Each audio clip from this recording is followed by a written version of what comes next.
I don't know if there's any more incredible moment in conservation than that moment when you re-wild or reintroduce a species into an area. We featured bison programs on this. We featured a wide array of species on this, and seeing, I mean, the looks on the people's faces, certainly excited about the culmination in many cases of years of effort to bring these species back to wild, but even the animals' faces. I know bison don't have the most expressive faces in the world, but I can tell you in the programs you've done in the past, they look like they're like happy as could possibly be, smiling ear to ear to get back out into the wild.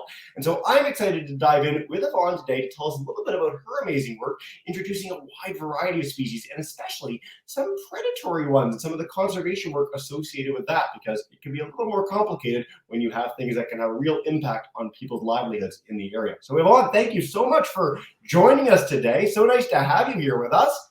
Hi, thank you. Thank you, Jesse. I'm really glad to be here.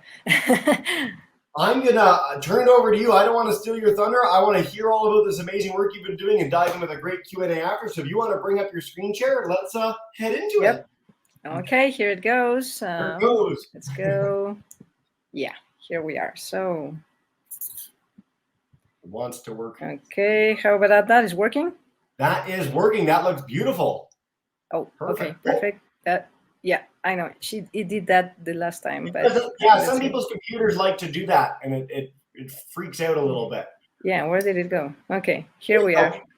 Instead of pressing hide, you can just drag that banner right to the side of the screen. Yeah, probably do that. Okay, perfect. Yeah, that's perfect. Okay, so sorry.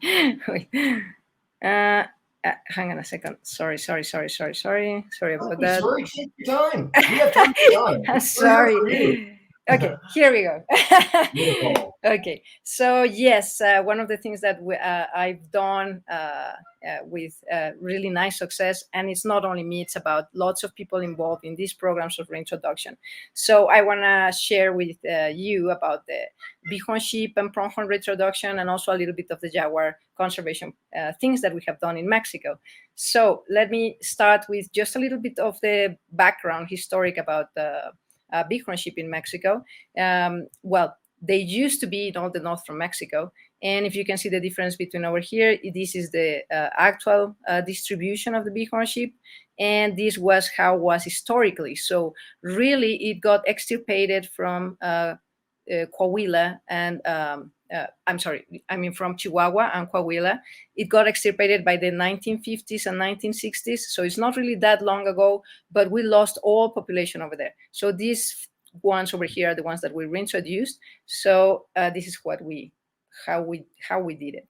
So well, first thing, so if all those populations disappeared over there, what we then worked on was trying to get some of the animals that were in the populations that were still healthy to bring them to this land that was lost from the Bighorn sheep. So we use these kind of nets that are drop nets, and they use some baits to attract the animals over there. These can be either wild animals, or in maybe some really, really huge areas that are fenced, but anyway, they don't have contact with humans. So we use these, and well, the net obviously drops on top of the Bighorn sheep, and then we work over there. You have to have a lot of people to be working with each one of the animals so they don't get stressed under the net until someone comes and lifts the net, and then we work on other kind of issues for their health, like checking them if they are okay. We use sometimes some vaccinations or deworming or other things that we need to make them feel okay, or that we can check that his health is going to be okay. So that's what we do. But we can also use net guns that are used by helicopters. So they chase the animal, and then they net gun the animal, and then they put them like that, 3 or 4, and then they put them on top of the helicopter, and that's how it looks. They put them in nice bags, so they take a nice ride by flying, and then they arrive, and we have these people already there to try to take the animals in a safe way, and give a look to these people that are over there. It looks like they are part of the crew, but they are really part of the community. So this is the community in which we were working with. These are native people from Sonora. And so they helped us, and they are also participating in all the management of the Bighorn sheep.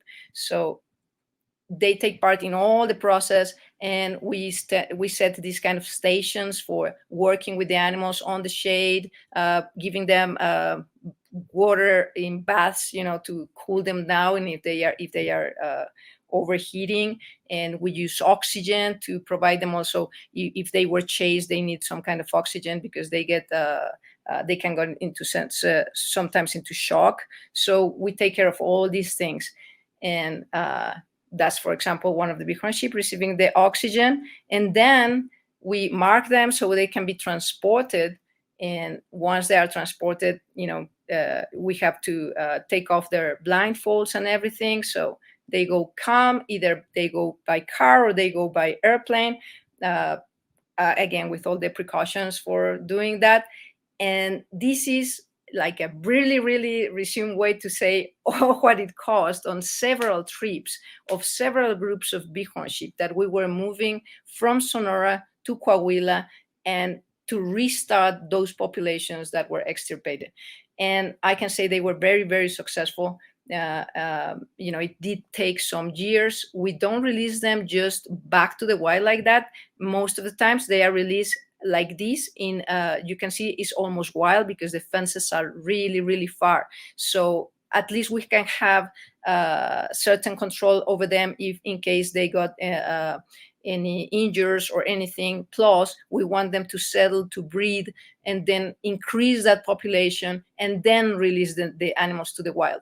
So without almost any contact, sometimes not even providing more food if the area is enough big. And if it's not, we provide some food, but then we release them. And the numbers are very important. The more animals you release, the more success you can have in reestablishing a wild population. So this was a program done, and right now there are wild population in Coahuila from Bighorn sheep successfully reintroduced.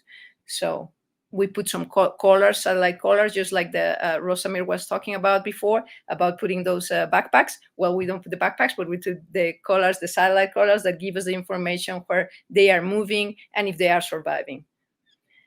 So that's about the Bighorn sheep. And now I'm going to talk a little bit about the Pronghorn. And the Pronghorn is, it was also the same case. Some of our populations got extirpated, but a lot more than the Bighorn sheep. You can see that it used to be all the way to the center part of Mexico, and those were extirpated. And now it's only like those darker points that you can see over there are just the remnant populations that we still have, and some of them are also from the reintroduced animals that we have to Coahuila. So in Coahuila, they were also extirpated, so we decided to bring Pronghorn. But in this case, we didn't actually have any healthy populations in Mexico from which we could bring the Pronghorn to the other states. So we started a binational program with the United States and brought actually the animals from the United States to Mexico. So we participated in a program also in which we were giving some of the Pronghorn that are a different subspecies from the rest of most of the animals in the United States are from a certain subspecies. And there's a particular one in Arizona that shares with Sonora. So there was a program in which we were exchanging some animals from Sonora to Arizona. And that was one of the programs. And then in another program, the United States actually gave us from the other subspecies back some Pronghorn to bring to Coahuila. So we actually brought 300 Pronghorn that were going to be distributed in 3 different parts in Coahuila, and each one of us had different trailers to bring all the animals, but don't think we were putting 100 in each trailer. We actually took 4 years to bring all the 300 Pronghorn. So we actually, this is a very, very interesting way in which they do it. We participate in making this funnel trap that it's more or less like this. So the helicopter finds a wild group of Pronghorn, and they manage to make them go into this funnel, which is really open and wide in the front. And then it starts shrinking until it gets to the last part, which is really, really just a small room where you can start working with each of the Pronghorn. So Once they are in the funnel, they use people to actually push them. So they get kind of like a little bit scared. So they move to the other side of the people. And that's how they start going to the inside of the funnel. And then they close a door, and then they just start bringing them by small numbers into the last part. And from there, you can work with them. And again, we use certain vaccinations or anti-inflammatories or things like that, just to have them properly taken care of and put them in the trailers. And then the process also starts with putting some collars. These are VHF collars.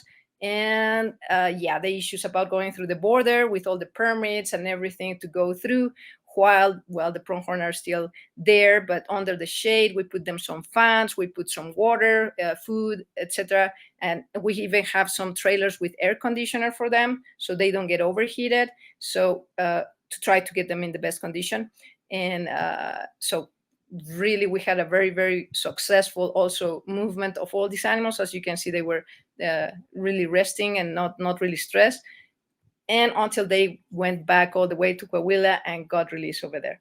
So this is the story of really the pronghorn. And again, I'm just putting it into a few slides for you to see all what it really took, like 4 years for the pronghorn. In the case of bighorn sheep, when they were released back to the wild, it took about 8 years, but it was also very successful. So these are kind of like really, really good stories about what can it be done to kind of compensate the damage that we have done by extirpating these animals. Of course, when you work in these reintroductions programs, the most important part is working with the people that are going to receive the animals, and that the cost for the extirpation is not there anymore. So in this case, for example, the bighorn sheep and the pronghorn, between diseases and overhunting were the main reasons, and loss of habitat, why they were extirpated. So we worked with the people in a habitat that was restored, and with people that wanted them back. So we were sure that the animals would prevail, because if not, the reintroduction program wouldn't work. So anyway, that was a very successful story. But now we go to the harder part, just like Jesse was saying. The hard part about working with predators is that not many people exactly like them as much as the pronghorn and the bighorn sheep, right? So the predators have this problem that many people do not like them, because they predate the animals that from which the cattle owner leaves. So it's a different issue. With the bighorn sheep and the pronghorn, is like, oh yeah, I do want them back, no problem. But with these animals, we're not translocating them, but we're working to protect them and not lose more of the populations that we can lose, or the individuals even, that every animal counts. So these are just some of the pictures that we have from people that retaliate on jaguars for predating on their cattle.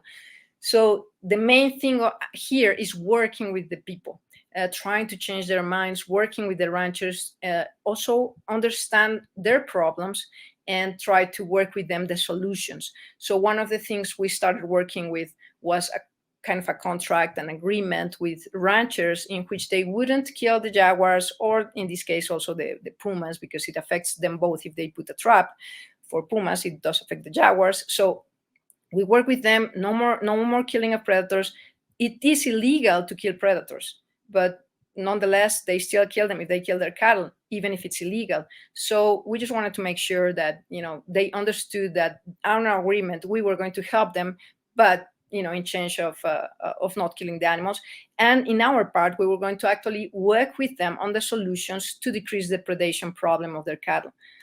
So that's, just an example of the contracts we made. And what we were going to help them was, okay, what do you need? What are your needs? One of the problems is that they have the cattle all dispersed and they don't really manage the cattle. So in order to establish a breeding program, or to have areas in which they could have the calves and not in the same areas where regularly the jaguars are, they need certain infrastructure. we're talking about the north in Mexico, which is really dry. So there's, one source of water, and then they don't have a way to pump the water to other places. So, okay, you need a pump. We'll put solar panels, have you a pump, and start making the changes that you need to decrease the depredation. So then we can really work on the solution together.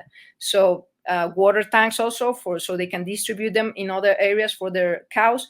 So they were really happy about it, and they kind of understand then, the importance also of the predator that we were working with them, but also we were tending their needs.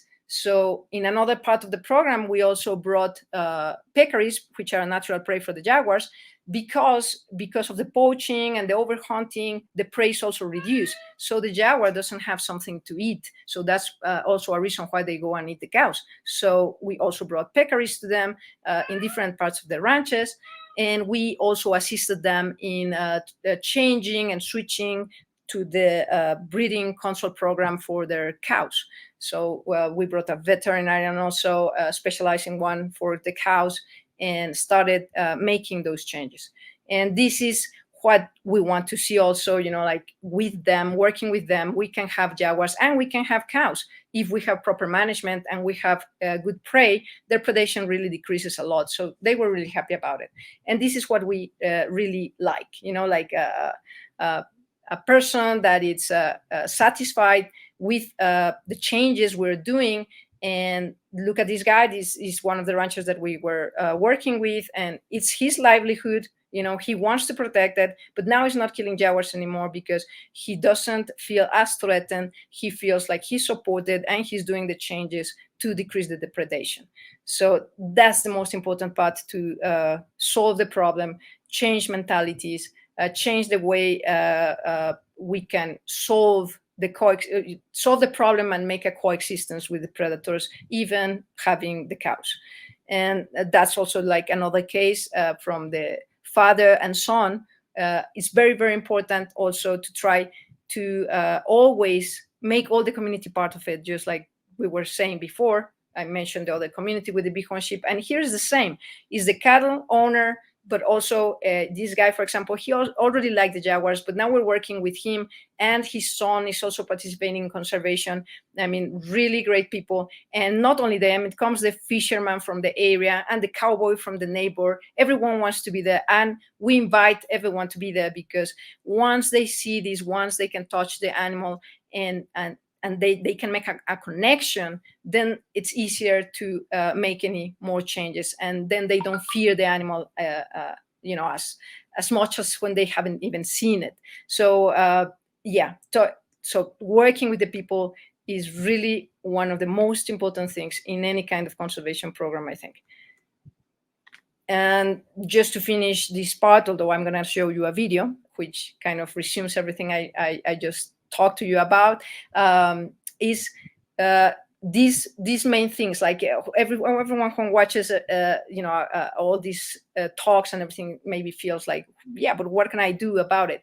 And like you show in the video from the whale shark, it's get involved, right? And you can get involved also, even with small wild animals that live in the area.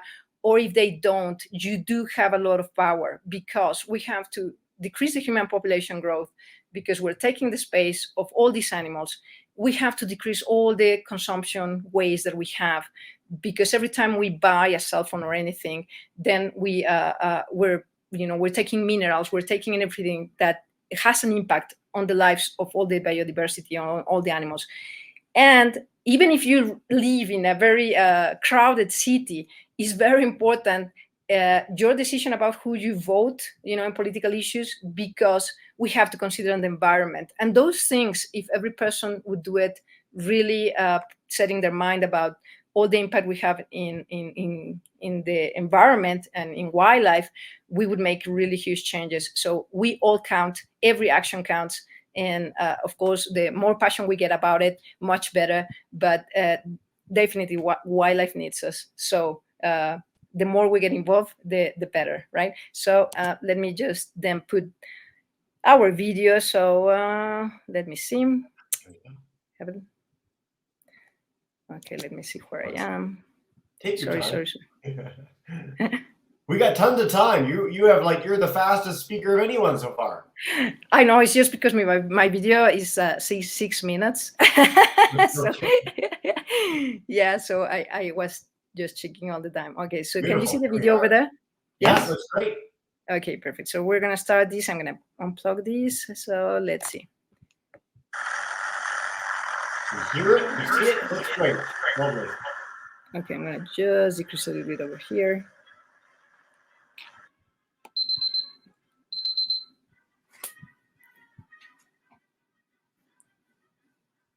So this is part of what I just told you about. It is the helicopter using the net gun for the Bighorn ship, and there it comes all the crew.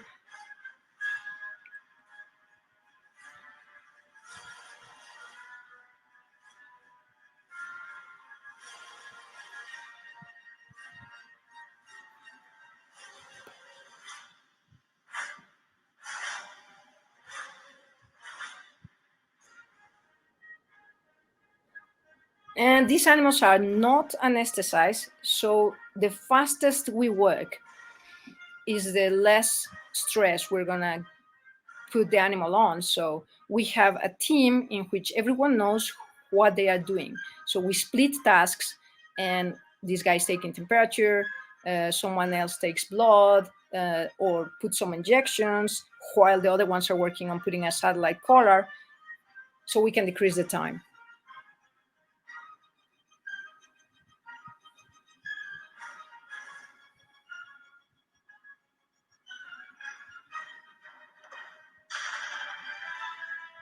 So there they go. Release. That area is not completely wild. It does has a fence, but you never see really the fence until then they get released to the wild.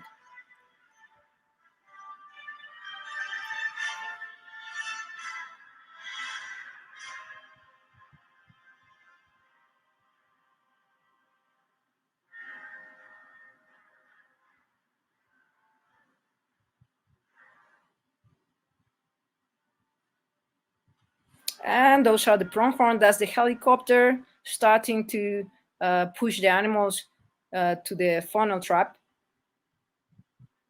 And there's all the people ready on the other side.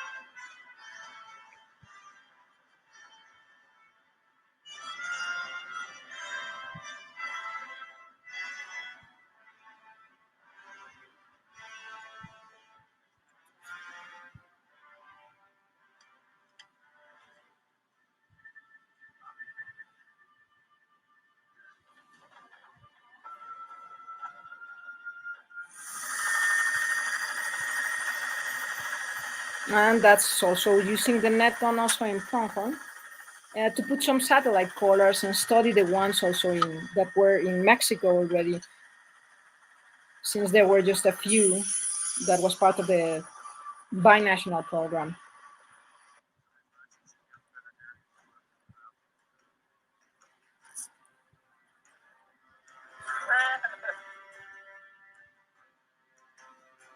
And then we skip to the Jaguar part. We work with the ranchers, but we also place collars, satellite collars on the Jaguars uh, to actually make some research about if the things we're doing to reduce predation actually work. Like bringing more prey and changing the cattle management, if it really makes reducing the predation. So we put the collars, and we can find out more about the Jaguars, where they are moving, etc. This one already had the collar, was not working. We had to replace it.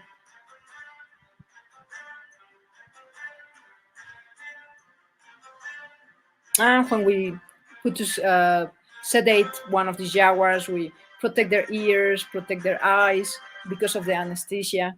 Now, these ones you cannot work without anesthesia.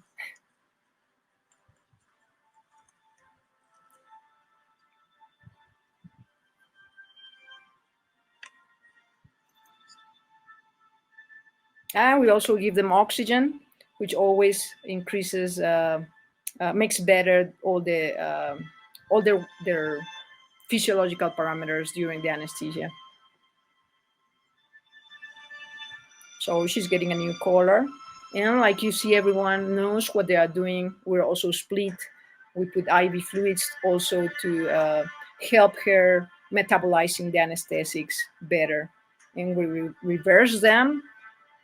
And until she's fine and she can go, then we can feel okay. We can still follow her all the movements because of the collar until we know she's killing again and being okay. That's a male. And we have also worked with kittens, although this kitten is from a puma, but we can also put collars on them to see how long they stay with the mom and where they move, etc. And that's also another project we have from bears, uh, also collaring bears to know how many they are, and make some estimations on the density and how they move, and which is their best habitat that we need to protect if we want to conserve also the black bears. So those are a few things that we can do as a wildlife vets in the conservation projects from not only me, but several researchers. Okay, so that was the video. Let me see. Okay. Yvonne, what a spectacular program. And by the way, the idea of bringing in the whole community, the children of people that you're working with, the local fishermen, cowboys. So I'm in Canada. We have wolf predation of some of the livestock here. And that's a big deal, is getting local ranchers that are really resistant to the ideas at the get-go to get their friends and colleagues involved. Because once you have that community support, it builds off itself in such a beautiful way and leads to such amazing outcomes. That was a spectacular program. Yvonne, Natasha has the same question that I had at the beginning of your talk, and that is, how long does it take to train everyone involved? Do you do rehearsals? I mean, you make it sound so easy to be in a helicopter flying beside something and shoot a net gun at it, but that sounds very difficult. How do you get this expertise? Yes, no, I'm actually not the one net gunning. I have been in the helicopter. When they net gun them, I go down with them, and do all the vet stuff. But yeah, net gunning does take some training, special training, and most of the people that work like that, start really young and probably take about, I would say, like 6 months training. It's not really like that difficult. The only thing is that you have to aim and know how to shoot, and also the security part, because it's very important. All these people know that even a pen can be a problem if you're in a helicopter. A thing where you are writing your notes, if that thing goes off and hits the blades from the helicopter, you can even crash. So it's that important. So everyone does have to know all the security issues when you get into the helicopter. Again, you continue to make everything that's pretty amazing sound very casual, but that's a testament to your expertise in all these amazing places. A question I've always wanted to know, so you have these animals, you have them come out, and you fly away, or you drive away. What do the animals do next? I mean, they're in this completely new habitat, this new country in some cases, and do they start acting normally? Do they start grazing within minutes? Or are they freaked out for like a day or a week? How do you monitor that with these creatures that are in this entirely novel situation? Regularly they are freak over for at least one day, like the pronghorn and the bighorn sheep. That's why it's so important to also release them in groups. So if you're going to release like you just capture like 10, right? And it's much better if you can still have other 10 and then release at least 20 all together in a group. And pronghorn, for example, when we moved them from the United States to Mexico, some of the animals got scattered from other groups. And the family group is very important. So the first group that we released was all family group, and they stayed together. And then we had some individuals that came from another group, and then they just, couldn't catch up, couldn't really get along with the other animals. Even you would think like, oh, they are pronghorn. But no, they have family ties. So it's much better to always capture all the family and not from, pick from different groups, because they may not get along. And the problem is that they will stay alone, and then they can be easily predated if they are not in a fence. And even in a fence area, we had these animals that took them about 6 months to actually get with the other group. So yes, that's a very important observation. Yeah. They do, you have to take care of the family group, and they do get stressed, very stressed, and it might take weeks also for the animals to get into the new environment. Ivonne, time flies and you're having fun, so I want to leave off with one final question. I'm a fan of yours now. I'm a big fan, and I want to follow your work. How do I do that? Is there a website, social media pages? Where do I go to learn more? Yeah, we do have one for the Jaguar stuff. Is on primeroconservation.org. That's the one from there. And I think it does have an email over there in which you can contact me. That would be the easiest way. Fantastic. Or you can also, of course, you can find me on Facebook. But Facebook's the go-to for everybody, but we'll make sure that our audience has that link for the website at the end. And thank you so much for joining us today. It's such a special opportunity to hear your story, and I really appreciate you taking the time. Thanks, GC, and thanks to Joe also as well. Thank you.